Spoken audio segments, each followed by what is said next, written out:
Sandra Kim, en 1986, vous représentez la Belgique à l'Eurovision que vous remportez à 13 ans et demi avec J'aime la vie, ce qui fait de vous la plus jeune lauréate de tous les temps. Un cadeau empoisonné qui vous a collé une étiquette lourde à porter. Qui plus est, le showbiz vous a volé votre jeunesse. Vous avez été la voix du générique du dessin animé Il était une fois la vie, écrit par Michel Legrand, et vous avez joué dans plusieurs comédies musicales.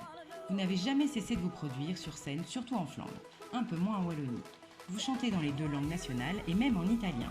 En témoigne votre album Bella Italia, dont la tournée s'est arrêtée avec le Covid. Habitué des festivités nationales du jeu de balle, vous avez aussi honoré les règnes de nos souverains, Baudouin, Albert II et le roi Philippe. Bienvenue à bord, Sandra Kim. Et la musique, c'est venu tôt chez vous? Oui, assez tôt. J'ai toujours écouté de la musique du fait que mon papa était musicien. Ouais. Il avait un groupe dans les années 60, il était bassiste et accordéoniste.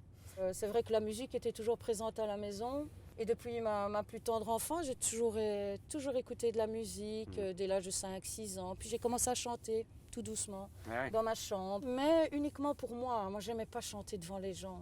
En fait, quand ma famille me demandait « Allez, viens chanter dans le salon », non, moi, il fallait que je chante dans ma chambre avec la porte fermée. J'étais très gênée, très timide à cette époque. J'adore chanter, mais j'aurais voulu chanter pour moi toute seule. Bon, c'est comme ça maintenant. Loupé, Sandra. Ouais, c'est loupé. Hein. Quand on gagne l'Eurovision, c'est sûrement loupé, quoi. Ça, c'est sûr. Ça, c'est Et sûr. comment ça va se passer du coup? Parce que quand vous êtes gamine, vous allez solfège, piano, le chant. J'ai pas commencé tout de suite à faire ça. Quand j'ai commencé vers 6-7 ans, j'avais un parrain. Il me disait, tiens, il y a des petits concours comme ça de quartier. Ça te plairait pas d'y participer? Et moi, je disais, oh non, moi, quelle horreur, devant les gens, non, c'est pas mon truc. Oh, mais il y a des cadeaux, tu sais. Et comme j'adore les cadeaux, alors on m'a pris par les sentiments. Et j'ai participé à mon premier concours, il s'appelait La Voix de l'avenir, en 1981. Et j'ai gagné ce premier concours. Et ainsi de suite, 82, 83, 84, j'ai fait des concours. Et là, on a dit, bon, il faut qu'elle arrête parce qu'elle gagne toujours. Ah oui. Et je suis passée en attraction, comme on disait à l'époque. Et j'ai commencé à faire du bal à l'âge de 10-11 ans. Voilà. Et là, à 10-11 ans, c'est jeune. Hein. Ouais. Mais du coup, vous qui ne vouliez pas chanter 3 ans avant devant vos parents, vous prenez du plaisir parce que vous dites j'aurais dû finalement chanter toute seule. Je veux surtout faire plaisir à ma famille parce que je sais que ça leur procure à eux du plaisir.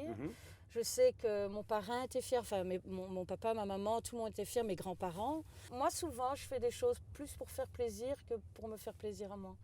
Et vous avez continué à fonctionner comme ça? Oui, souvent. Vous vous êtes soigné? Ben non, malheureusement non, parce que justement ma carrière aurait peut-être pris un autre tournant si j'avais plus dit non que oui.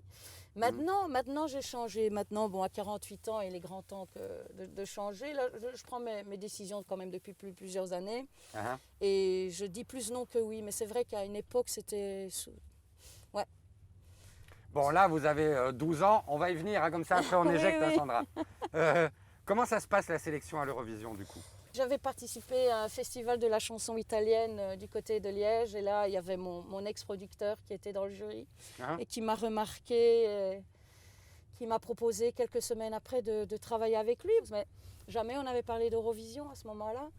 Et de fil en aiguille, j'ai enregistré un premier disque et puis un second. Et puis est arrivée cette fameuse cassette audio qu'on a envoyée à la RTBF avec J'aime la vie. La petite fille de 13 ans et demi, elle comprend que sa vie a changé ou... Oui. Oui, je me suis dit, ah là, ma vie là, c'est fini, c'est plus moi. Ça me fait peur, quoi. Ça m'impressionne, je suis contente et en même temps, c'est bizarre, c'est un drôle de sentiment. Je suis déçue et contente, quoi. C'est bizarre, mais c'est vraiment ça. Mais vous arrêtez l'école en deuxième, hein, c'est ça, hein? Oui, franchement, ça ne m'intéressait pas à ce moment-là, d'aller à l'école. C'est intéressant le à ce moment-là. À ce moment-là, parce que j'ai regretté, bien évidemment, après, parce que moi, j'ai un diplôme de rien. Je n'ai pas fait des études. Ça vous pose problème?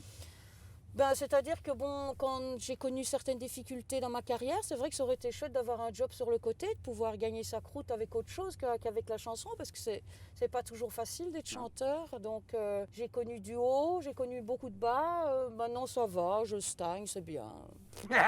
J'ai pas de problème avec ça, mais j'ai jamais voulu être au top non plus. Je suis pas une chanteuse qui veut absolument. En fait, je vais vous avouer quelque chose, je suis pas très ambitieuse. Je suis pas très ambitieuse.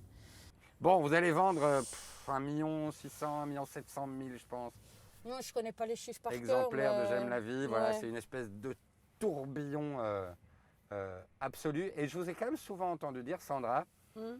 ça aurait été mieux de ne pas gagner l'Eurovision. Pourquoi exactement? Vous pouvez m'expliquer ça? Mais c'est-à-dire que bon, c'est bien de gagner l'Eurovision et en même temps c'est pas bien parce qu'on vous colle une étiquette à vie. Et puis quand on vend un peu moins, quand on vous voit un peu moins en TV, on se prend quand même une claque en pleine figure parce que c'est pas que tout s'arrête, mais ça redescend. La mayonnaise retombe. Bien sûr. Donc vous étiez bien entouré à ce moment-là? je pense que j'avais un entourage trop ambitieux. Parlez de Euh, votre manager de Je l'époque. Hein. parle il était bienveillant à mon égard, mais il était trop ambitieux et il allait dans la mauvaise direction. Je pense qu'on voulait me vieillir. Moi, quand je voyais Vanessa Paradis ou Elsa à la TV, qui ont commencé plus ou moins en même temps que moi, je les enviais. Moi, j'adorais voir Vanessa Paradis avec un jeans troué, son perfecto. Moi, pas, j'avais des petits nœuds papillons, des vestes avec des épaulettes. Si vous n'aviez pas le choix. Des petites robes nunuches comme ça. Enfin, j'avais pas le choix parce qu'on me l'imposait. Ouais. Et si je le mettais pas, je me faisais disputer, quoi. Donc, et mes parents n'avaient rien à dire non plus. Oui, J'avais ça. rien à dire, en fait. J'aime la vie.